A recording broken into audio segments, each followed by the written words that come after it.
좋아요, 구독. 네, 오늘 장에서 특징적으로 움직였던 종목들 하나하나 살펴보도록 하겠습니다. 첫 번째 종목 만나보시죠. 네, 첫 번째 종목은 심택입니다. 외국인들의 오늘 러브콜을 받았던 종목인데요. 어떠한 이유로 올랐는지 함께 보시죠. 네, 심택, 이 증권사들이 목표가를 줄줄이 상향하고 있는 모습입니다. 메모리 반등 업황에 주목해야 할 종목이라며 투자 의견을 매수로 이제 이야기를 하고 있는데요.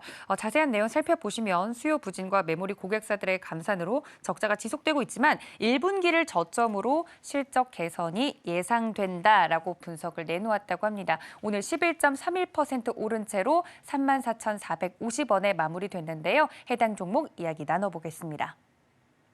네, 1분기 저점을 다지고 올라갈 것이다라고 예상이 되는 심택. 두 분은 어떻게 생각하는지 바로 살펴보도록 하겠습니다. 전문가님들 칠판을 들어주세요. 자, 살펴보도록 하겠습니다. 우리 김선현 전문가님 저평가 세 글자로 정리를 해주셨고 우리 금종욱 전문가님은 걸음이 느린 아이다라고 적어주셨습니다. 자, 두 분의 의견 둘 다 궁금한데 일단 김선현 전문가님, 네. 시장 대비 저평가되어 있는 종목은 맞나요?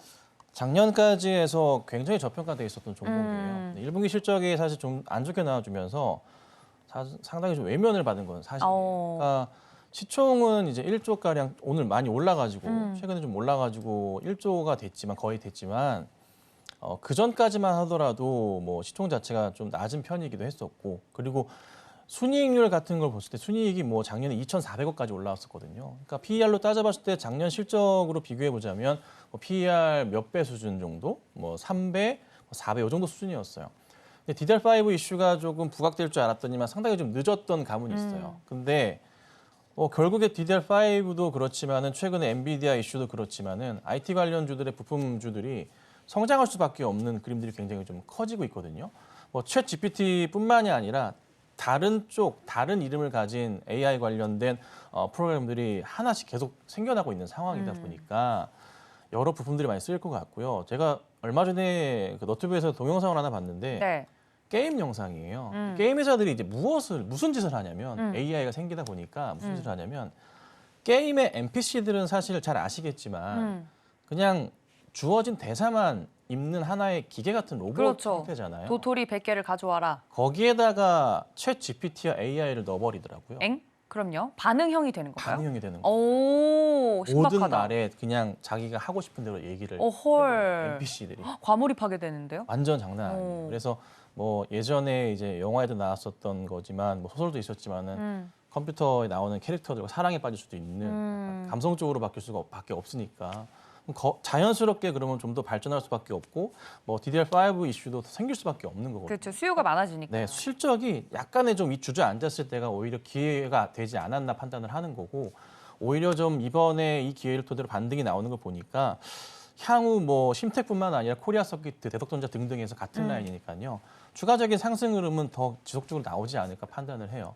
그리고 쓰일 수밖에 없는 뭐 제품들이 생산이 많이 되고 있어요. 뭐 비전 프로 같은 경우에도 뭐 당장의 관련 이슈는 없겠지만 네. 여타 다른 제품들이 나오면서 파생될 수가 있는 거니까 그래서 충분히 저는 성장성은 지금 무궁무진한 것 같습니다. 그래서 오히려 지금 저는 이 1분기의 적자 포지션 자체가 좋은 매수 기회가 되지 않았나 판단을 하고 2분기, 3분기 지날수록 해서 큰 실적은 나올 수 있기 때문에 작년과 특히 재작년, 특히 작년처럼만 실적 돌아가더라도요. 지금 되게 싼 주식입니다. 그러니까 차분하게 좀 보시고 저는 깊은 조정이 나온다면은 매수 대응 하셔야 되는 그런 종목이라고 보고 있습니다. 네, 심택에 대해서 우리 김선현 전문가님 의견 자세히 들어봤는데 시장에서 저평가되어 있다고 해서 무조건 좋은 종목은 아닙니다. 그런데 1분기 저점을 다지고 올라갈 가능성이 큰 섹터의 종목들이라고 하시니까요. 심택 눈여겨보면 좋을 것 같습니다. 자, 우리 금종욱 전문가님은 어떻게 생각하시는지 또 의견을 들어볼 텐데 네. 걸음이 느리다라고 이야기를 해주셨어요. 네. 주가가 가는 게 좀 속도가 느린 편인가요? 다른 이제 상대적으로 같은 업종에 있는 종목들 대비해서 상승폭이 좀 뒤늦게 좀 나와서 이게 좀 남들보다 좀 느린 아이들이 있잖아요. 그렇죠, 그렇죠. 하지만 좀 언젠가 좀 따라가는 그런 의미로 제가 걸음이 느린 아이라고 말씀 좀 드렸습니다.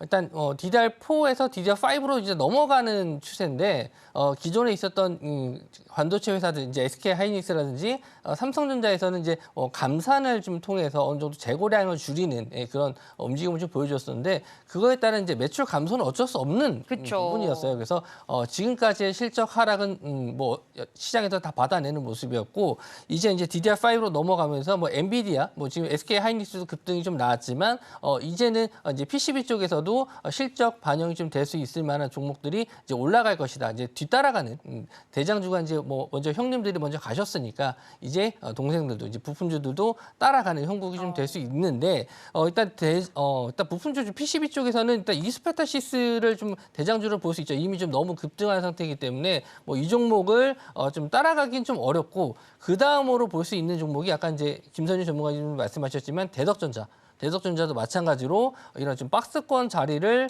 돌파해주면서 이미 좀 시세가 많이 나온 상태예요. 오늘도 한 8% 정도 올랐지만 이제 마지막으로 심택 같이 보시면은 심택은 아직 이제 좀 박스권 자리를 뚫어주는 모습이 좀 나왔거든요. 하방에 대한 지금 보시면은 바닥을 한 3번 정도 다졌어요. 그러니까 차트를 좀 길게 보더라도 이렇게 지지할 수 있을 만한 구간에서 지지를 해주면서 오늘 좀 대량의 거래 대금이 좀 터지면서 뚫어졌거든요. 이런 장기간의 박스권을 뚫어주는 모습은 상당히 좀 좋은 흐름으로 보실 수 있는데 물론 오늘 거래 대금이 좀 많이 터졌고 또 미국장 흐름을 좀 봐야 되는데 미국 선물 지수를 제가 방송 전에 좀 체크했었을 때 약간 소폭 하락을 좀 해주는 모습이었습니다. 뭐 미국에서 이제 엔비디아의 실적이나 이런 그 종가상으로 좀 흐름을 좀 봐야겠지만 일단은 지금 흐름으로 봤었을 때는 저도 좀 눌림 시에 좀 매수 관점 좀 긴 흐름으로 2분기보다는 3분기 지금 제가 체크해봤을 땐 2분기까지는 영업 손실이 한 203억 정도 나오고요.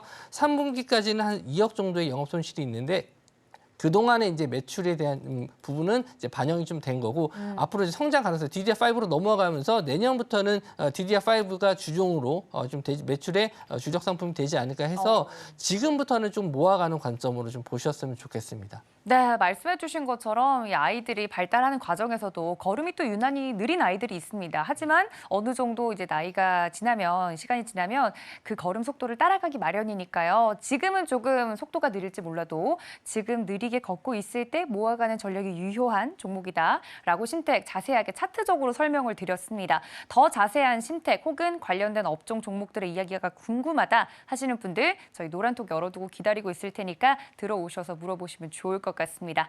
자, 저희 두 번째 종목 살펴보도록 하겠습니다. 함께 보시죠. 네, 두 번째 종목은 다산 네트워크입니다. 오늘 상한가로 마무리가 된 종목인데요. 이슈 함께 체크해 보시죠. 네, 다산 네트워크스 오늘 상한가로 마무리가 됐는데요. 바로 우크라이나의 전력망, 통신망 등을 재건하는 지원 사업에 참여한다라는 소식 때문이었습니다. 관련돼서 오늘 다산 네트워크스 상한가 마무리되면서 4,405원에 마무리가 되는 모습이었는데요. 해당 종목에 대해서 두 분은 어떻게 보고 계시는지 살펴보도록 하겠습니다. 네, 우크라이나 재건 이슈로 오른 다산 네트워크스 두 분의 코멘터리 만나보도록 하겠습니다. 전문가님들 칠판을 들어 주세요. 자, 살펴보겠습니다. 우리 금종욱 전문가님은 재건 사업 아직 시작 전이라고 적어주셨고 우리 김선현 전문가님 거기에 덧붙여서 시작은 그래서 언제라고 물어봐 주셨습니다. 금종욱 전문가님 먼저 여쭤보죠. 네. 시작 전인데 이 지원 사업에 참여한다라는 이야기로 오늘 오른 거예요, 그렇죠? 네, 맞습니다. 네, 시작하기 전인데 네. 조금 이런 아직 시작 삽도 안 떴는데 네. 상한가를 가서 아직 전쟁도 안 끝났습니다. 네. 네. 그 어떻게 이 시작 전에 이런 이슈로 오른 건 그러면 네. 긍정적으로 봐야 되나요? 뭐 긍정적으로 일단 상한가를 들어갔기 때문에 뭐 보유하신 분들 입장에서는 당연히 그쵸. 좋은 의미고 그리고 아침에 시초가부터 그냥 바로 상한가를 들어가기 때문에 아마 네. 매수를 신규 접근을 하셨을 분들도 거의 없을 뿐더러 오늘 따라잡죠, 거래 그렇죠. 대금도 한 40억 정도입니다. 굉장히 좀 낮은 금액으로 이제 상한가를 들어갔는데 이 종목에 대해서 지금 뭐 좋다 나쁘다 평가할 수 있는 자체가 없어요. 왜냐하면 재건 사업을 아직 시작하지도 않았는데 벌써 이제 상한가를 들어갔고 네. 전쟁도 아직 진행 중이고 끝날 기미도 안 보이는데 이제 이슈가 테마성으로 좀 올라가긴 해요. 네. 이제 나중에 뭐 정말 전쟁이 좀 휴전이라도 되면 그때부터 재건 사업을 시작했었을 때 이때 한번 좀 볼 수는 있습니다. 다산 네트워크스를 볼 수 있고 저도 이제 이 회사에 대해서 조금 찾아봤는데 몇 년 전부터 이제 우크라이나에 진출을 해 있어요. 그러니까 이 회사가 뭐 당장에 갑자기 뭐 생뚱맞게 나온 게 아니고 이미 예전부터 우크라이나에 대해서 재건 사업 분야에 대해서 준비를 하고 있었던 것 같긴 해요. 저도 이제 기사를 통해서 좀 찾아본 내용이긴 한데 일단 예전에는 이 종목이 좀 급등했었을 때 당시에는 이제 5G 관련주 쪽으로 좀 상승이 좀 나왔다가 지금 이제 5G가 점점 잘 쓰이지도 않고 예전만큼 뭐 사용자가 많지 않기 때문에 좀 사양 추세로 좀 가고 있는 분위기거든요. 이제 6G로 넘어가는 분위기인데 갑자기 이렇게 재건 사업으로 어제 시간 외로 좀 상승이 나왔다가 오늘 바로 이제 점상한가를 들어갔기 때문에 일단 보유하신 분들 영역에서는 아마 내일 갭상승으로 떴었을 때 시가 자리가 아마 시가 호가 아마 상한가 장량도 그렇게 많지는 않았던 것 같은데 내일 아마 시가 호가가 좀 크게 떴을 때는 좀 어느 정도 좀 탈출 기회가 되지 않을까 그렇게 좀 보고 있거든요. 그러니까 어느 정도 이 재건 사업에 대한 뭐 좀 실마리가 좀 나오거나 어떤 확정적으로 좀 뭔가 나와야지 최소한 전쟁이 좀 끝나가는 분위기가 돼야지 그때 관심을 좀 가지셨으면 좋겠고요. 회사 매출도 봤었을 때 그렇게 썩 좋진 못해요. 매출도 그렇고 여러 가지 면에서 좀 긍정적인 시그널을 좀 드리기는 어렵다. 지금 자리에서. 그래서 뭐 오늘 아마 매수하셨던 분들도 없으니까 어쨌든 보유하신 분들은 좀 반등 시에는 좀 정리하는 타이밍으로 좀 보셨으면 좋겠습니다. 네, 우리 금정욱 전문가님이 말씀해주신 것처럼 참 이 주식시장이 좀 과도하게 그 선반영을 하는 경향이 없잖아 있는 것 같습니다. 시장에서 할 만한 종목들이 별로 없어요. 네, 그러다 보니까 하지만. 이런 이슈로 재건 관련주들이 그러니까 말씀해주신 것처럼 전쟁도 안 끝났는데 수혜를 입을 것 같다면서 오늘 또 테마적으로 움직인 거 보고 저도 좀 눈이 휘둥그레졌습니다. 자, 우리 김선현 전문가님도 그래서 시작은 언제라고 적어주셨는데 맞아요. 말씀해 주신 것처럼 시작도 전이고 시작 언제 할 건데라고 물어보면 답을 줄 수 있는 게 거의 없죠. 아무도 모르죠. 러시아는 지금 푸틴 대통령은 벨라루스에 핵 배치를 하고 있는 그러니까요. 상황이고. 지금 더 격화되고 있죠, 사실. 그래서 이게 뭐 동부전선 자체가 또 밀리다 보니까 어떻게 될지 알 수가 없어요, 사실. 그래서 분위기 자체가 이게 끝나야 뭐 시작을 좀 할 텐데 이 통신 설비 진행하는데도 보니까 동부 지역 쪽으로 관련돼 있더라고요. 다 살펴보니까요. 내용을. 그래서 야 이게 과연 이렇게 올라가는 게 맞나 싶기도 하고 요즘에 이제 부쩍 드는 생각이 뭐냐면 요즘에 종목들이 가만히 있다가 이렇게 갑자기 뛰어 올라가는 종목들이 좀 늘고 있어요. 갑자기. 작년이랑 좀 많이 달라요. 네. 분위기 자체가. 그래서 가만히 생각을 해보니까 이게 과연 뭘까? 뭘까? 올해 거의 2분기부터 이런 2분기쯤부터 해서 이런 상황들이 좀 자주 보이더라고요. 종목들이. 생각해 보니까 이게 잘 아시겠지만은 가상화폐를 통해서 돈을 많이 번 친구들이 굉장히 많습니다. 네, 그렇다고 큰 하더라고요. 손들 표현을 할게요. 커져버린 거죠. 신흥 부자들이 많아졌죠. 신흥 부자들이 많이 늘었죠. 젊은 친구들이. 근데 최근 보면은 가상화폐 시장에 사실 안 해요. 잘 안 되거든요. 가상화폐에서의 뭐 거래 자체가 작업을 칠 수가 없어요. 거래 자체도 안 되고 선수들을 이제 더 이상 덤비지도 않아요. 잘못했다가는 이제 철컹철컹이니까 안 합니다. 그럼 그 번 돈을 가지고 다시 이쪽으로 먼저 오는 듯한 그림이 좀 많이 느껴져요. 저는 개인적으로 느끼기에. 그 중에 하나가 또 이 종목이 또 어떻게 타겟이 됐나 싶기도 하고 사실 이슈만 보면요. 이게 정말 점상으로 이렇게 올라가야 되는 게 맞나요? 라는 좀 생각이 좀 들어요, 사실. 금액적으로도 뭐 사실 엄청 큰 금액은 아니고 그리고 가상화폐 쪽에서 신흥부자로 떠오르는 자금을 크게 보신 분들은요. 자산이 정말 엄청납니다. 그러니까 주식으로 몇백억 단위가 아니라 몇천억 단위의 부자들이 엄청 많이 생겼거든요. 국내에도.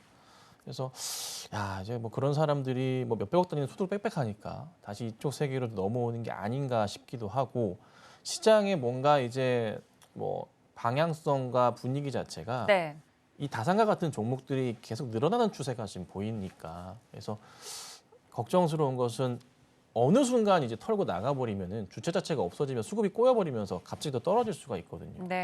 그래서 우선 이 종목은 어제까지만 하더라도요.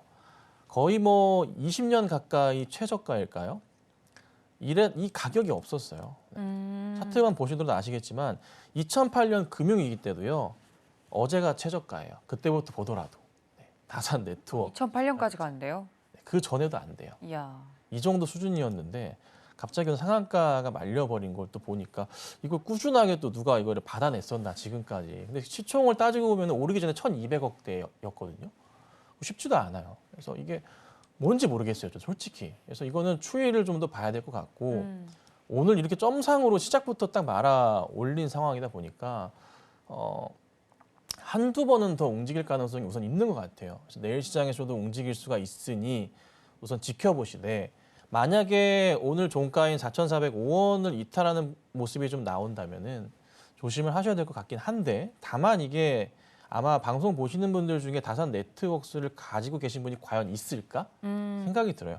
그러니까 매수할 타이밍도 없이 그냥 최저점, 거의 15년 이상, 20년 가까이 최저점에 있다가 이게 갑자기 점상으로 가버렸기 때문에 없을 것 같긴 한데, 혹여나 올라간다고 따라 들어가지 마시고 이 종목은 그냥 하나의 그림처럼 쳐다보시는 게 좋을 것 같습니다. 좋아요, 구독.